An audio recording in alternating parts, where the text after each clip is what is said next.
О, прямо Ерітеді өрт демін, шиыр шыдам шекке жеткенде,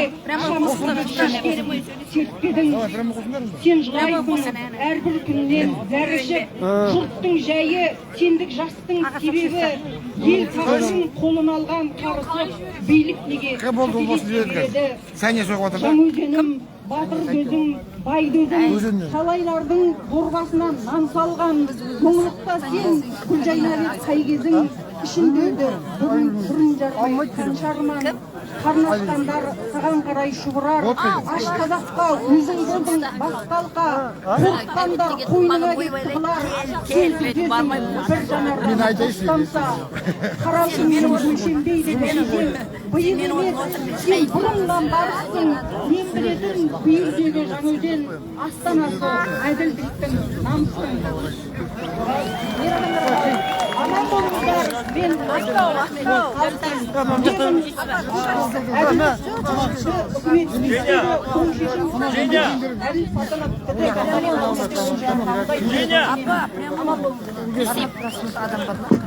Kal verin de. Üç. Прямо Мирама. Женя! Службамында. Ayşe. Қадірменді халқым, кішкене сіздерге сауат ашу өткізіп жіберейін. Мына жаққа шығып сіздерге мен айтқан ОБСЕ, ООН, Европарламент жөнінде айтып жатыр ғой, біздің жерімізге көз салып отырған деп. Мен сіздерге кішкене түсіндіріп өтейін. Халықаралық келісім шарт деген не?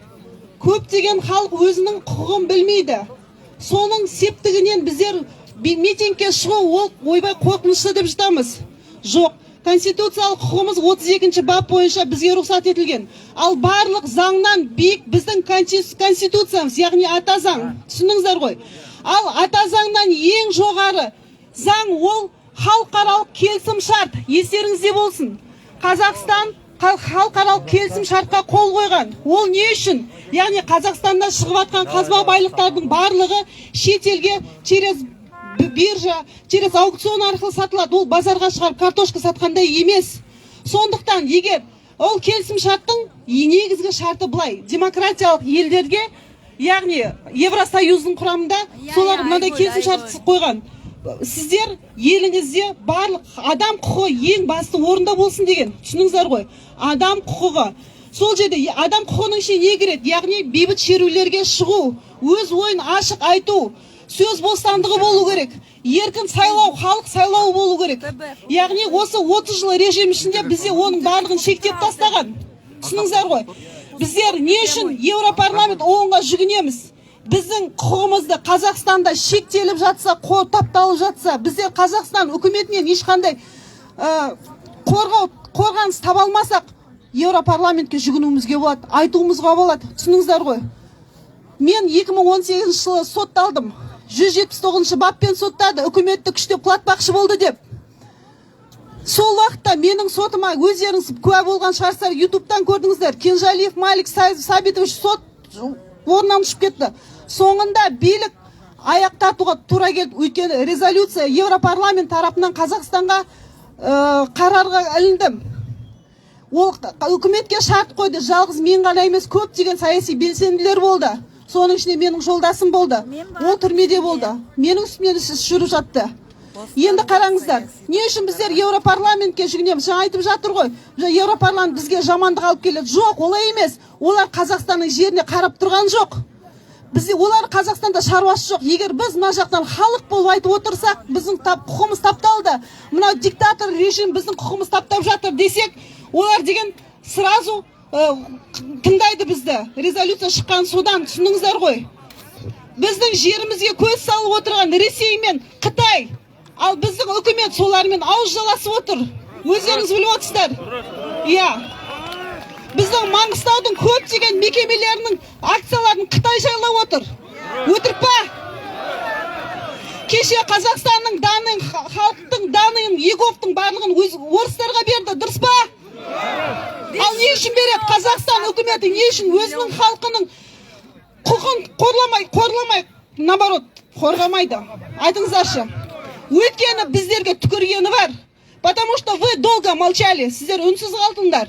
Ал енді сендер көздерің ашылып, бүгін халық болып жиналдыңдар. Үкімет қорқып отыр. Бір жақсы жаңалықты айта кетейін. Қазақстанның барлық өңірінде Маңғыстауды қолдапқа шығып тұр. Астана, Алматы, Атырау, Уральск. Түсіндіңіздер ғой, 2011 жылдағыда бәрі үнсіз қалған жоқ. Өйткені қазір интернет техниканың дамыған заманы. Ақпаратпен ауысып жатқан заман. Сондықтан евродепутат Европа түгел мына жағдайдан хабардар. Ең басты провокацияға жол бермеңіздер. Арақ, шарап ішпеңіздер. Жұдырықтаспаңыздар, өтініш. Жақсы ма? Біздер бейбіт халықпыз. Бейбіт шеруде бәріміз бейбіт түрде барқытный революция дейді ғой демократияда. Демократиялық мемлекеттерде. Сол сияқты талап етуіміз керекпіз. Тек осындай халық бүткіл болып тұрған кезде ғана билік артқа шегініп отставкаға кетеді. Түсініңіздер ғой? Ағайын, сүйінші, жақсы хабар бар. Астана бүткіл біз сияқты түгел халық тұрған Астана. Тағы да бір сүйінші хабар. Біз секілді әкімшіліктің алдын қоршап алған Ақтөбе. Исатай Махамбеттің ұрпақтары Атырау, Ақжайық тағы да біз сияқты тұрып отыр. Қазағым мәңгі жасасын. Бұл біздің жеңіс. Қазақ ел жасасын. Айсауыл, сүйінші жаңалыққа өте қуаныштымыз. Тағы бір айта кететін жат, мына жақта арамызда біреулер жүр екен, халықтың жүрегіне үрей оялатып. ОМОН келе жатыр 5-6 КАМАЗ, ойбай ана жақта біреулер түсіндіріп жатыр.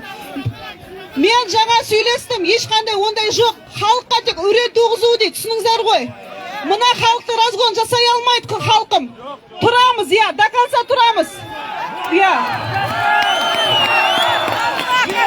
Мына, енді бұл біздің алғашқы мына бүгінгі қуанышымыз. Мот міне, тәуелсіздік десек болады ағай, қазақ елі. Мына өзіміздің билігімізді жеңдік. Елді билік жүйеден кетуден басқа амал жоқ. Сондықтан осы күнде қазір мына жерлерде қазір осы билік кететін бұл шешім қабылданып жатса, юрталардың бәрі тіліп Ақтау бүткіл Қазақстан тойлаймыз ағайын.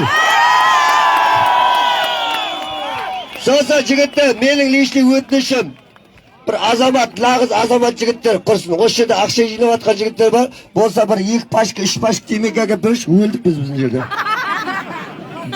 Құрсын, сүйіп қайтуға шындығын айтсақ, бізді алып кетемін деп қорқып отырып. Сондықтан бір 2-3 пачка темекі әкеліп беріңізші. Тартып отыратын. Талғат қайда? Тәке, салқыншы. Ақтау.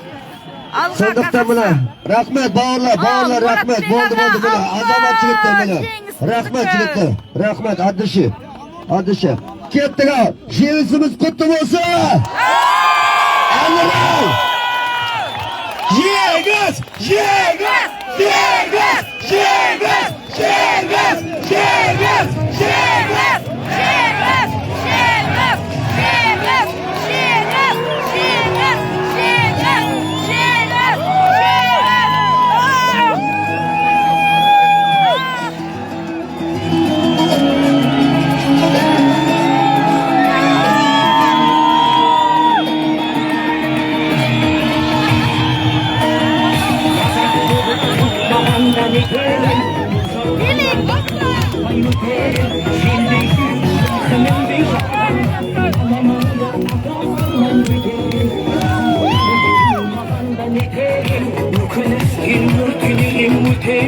Hasiyetli domburanı kullanmay Doğrundu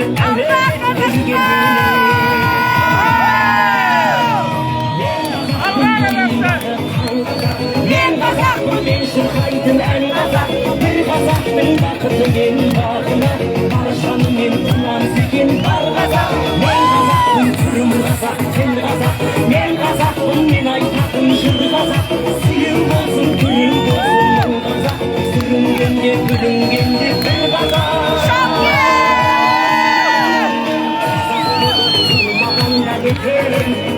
Başka bayraklar götürün Şiti belleği hazınamla ayrılıp Şikadan dışarı dayanmayı verin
Alga Kazakhstan! Alga!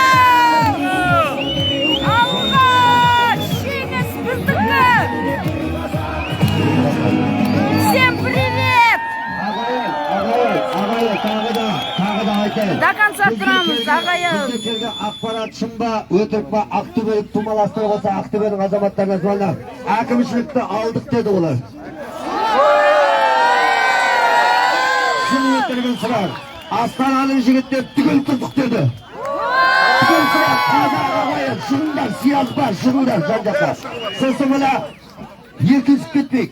Айналамызда мына шет жақта тұрған қазақ бауырлар, қараңдар, бір зат болса сразу айқайламаңдар, сабырға төзімді болыңдар, аманды көп шошымаңдар. Так что еркінсімейміз, әлде де бұл до конца апарғанша еркінсімейміз ағайын. Бірақ қуаныш құтты болсын! Рахмет, осы белсенділердің мүшесінің төрайымы, осы қазақтың жанашыры, Әмин ағамызға төрағасы, осы Әмин ағамызға бір сөз берейік. Осы күнге жеткізген барлық қазақ ағайын, сіздердің еңбегіңіз зор. Қарлыға шапап, жеңіс біздікі! Кетсін шалдар! Сырла, кішкене ортаны ашып. Сіздерді тақылай берсеңдер қазір. Біреулер басып қалар. Ал тағы да жаңадан келіп атқан ағайындар. Шал кет! Ассалаумағалейкум. Қалмақ кет! Ынтымағымызды мақталай. Аллаға тәуекел бастаған мына істеріңізді Алла қолдап, баршамыздың ауызымызды біріктіріп, басымызды біріктіріп, осы жерге баршамыз келдік. Я Алла, өзіңе шүкіршілік, өзіңе тәубе, өзіңнен беретінмін. Ya Allah, mınандай болып, мен жартыман тұға келгенше, Алланың мынандай болып толған бірінші рет көрдім.